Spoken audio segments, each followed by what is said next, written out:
ഓരോ മനുഷ്യനും അവൻ്റേതായ ആഗ്രഹങ്ങളും അഭിലാഷങ്ങളും കാണും. അത് ചിലപ്പോൾ നേടിയെടുക്കുവാൻ കഴിഞ്ഞില്ലെങ്കിൽ അവൻ നിരാശനായി തീരും. ഇത് ഒരു വ്യക്തിയുടെ മാത്രം കാര്യമല്ല, എല്ലാവരുടെയും പ്രശ്നം തന്നെയാണ്. പക്ഷേ നമ്മളൊന്ന് ആലോചിച്ച് നോക്കുക, നമ്മൾ നിരാശനാകുന്നത് കൊണ്ട് നമുക്ക് വല്ല നേട്ടവും കൈവരുന്നുണ്ടോ? നമ്മുടെ ഉള്ള കഴിവ് കൂടി നഷ്ടപ്പെട്ടു പോവുകയേ ഉള്ളൂ. അതുകൊണ്ട് എന്താണ് നമ്മൾ ചെയ്യേണ്ടത്? നമ്മൾ പരിശ്രമിച്ചിട്ടും നമുക്ക് നേട്ടം കൈവരുന്നില്ലെങ്കിലും നമ്മൾ തളരാതെ പ്രയത്നിക്കുക തന്നെ വേണം. മറ്റു വഴിയൊന്നുമില്ല. പ്രയത്നിക്കുന്നവന് പ്രയത്നിച്ചുവല്ലോ എന്നൊരു ആശ്വാസം കൊള്ളാൻ കഴിയും. എന്നാൽ നമ്മൾ ഒരു ചെറിയ കാര്യത്തിൽ തളർന്നു പോകുമ്പോൾ തൻ്റെ പ്രയത്നം നിർത്തിവെച്ചാൽ പിന്നെ നമുക്ക് പ്രതീക്ഷയ്ക്ക് വകയില്ല. ഈ ലോകത്ത് പ്രയത്നത്തിന് ഇന്നല്ലെങ്കിൽ നാളെ തീർച്ചയായും ഫലമുണ്ട്. ഈ ഭൂമി എന്ന് പറയുന്നത് കർമ്മഭൂമി, വിളനിലമാണ്. അതിൽ നമ്മൾ വിതയ്ക്കുന്നത് എന്നായാലും നമുക്ക് വിള ലഭിക്കാതിരിക്കില്ല. പരിശ്രമം ആരും ഒരിക്കലും തന്നെ കൈവെടിയാൻ പാടില്ല. മനുഷ്യൻ ഒന്നേ ചെയ്യാൻ കഴിയുകയുള്ളൂ, പ്രയത്നിക്കുക എന്നത്. പ്രയത്നം വിട്ടാൽ പിന്നെ അവന് യാതൊരു തരത്തിലുള്ള പ്രതീക്ഷയ്ക്കും വകയില്ല. അതുകൊണ്ട് എല്ലാ കാര്യവും പ്രയത്നിച്ചത് നേടിയെടുക്കാൻ കഴിഞ്ഞെന്ന് വരണമെന്നില്ല. ജീവിതത്തിൽ പരാജയവും വിജയവും സ്വാഭാവികമാണ്.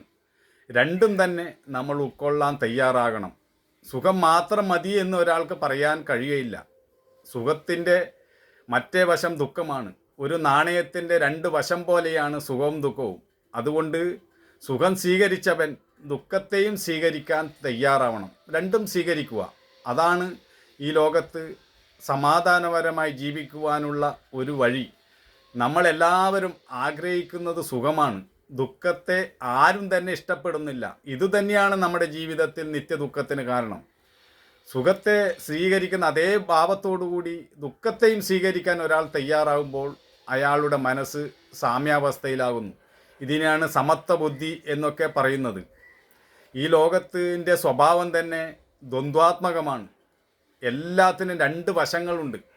നന്മയുണ്ടോ തിന്മയുണ്ട്, ശരിയുണ്ടോ തെറ്റുണ്ട്, കുന്നുണ്ടോ കുഴിയുണ്ട്, ഏറ്റമുണ്ടോ ഇറക്കമുണ്ട്, രാവുണ്ടോ പകലുണ്ട്. ഇങ്ങനെ എല്ലാം ദ്വന്ദ്വാത്മകമായിരിക്കെ ഒന്ന് മാത്രമായിട്ട് ഈ ലോകത്ത് നമുക്ക് സ്വീകരിക്കുവാൻ കഴിയുകയില്ല. ഈ തത്വം നമ്മൾ മനസ്സിലാക്കണം.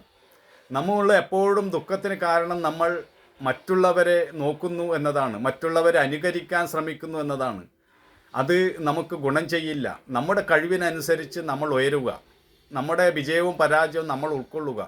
മറ്റുള്ളവനെ അനുകരിക്കാൻ പോകുമ്പോൾ നമ്മുടെ ഉള്ള കഴിവ് കൂടി നഷ്ടപ്പെട്ടു പോകുന്നു.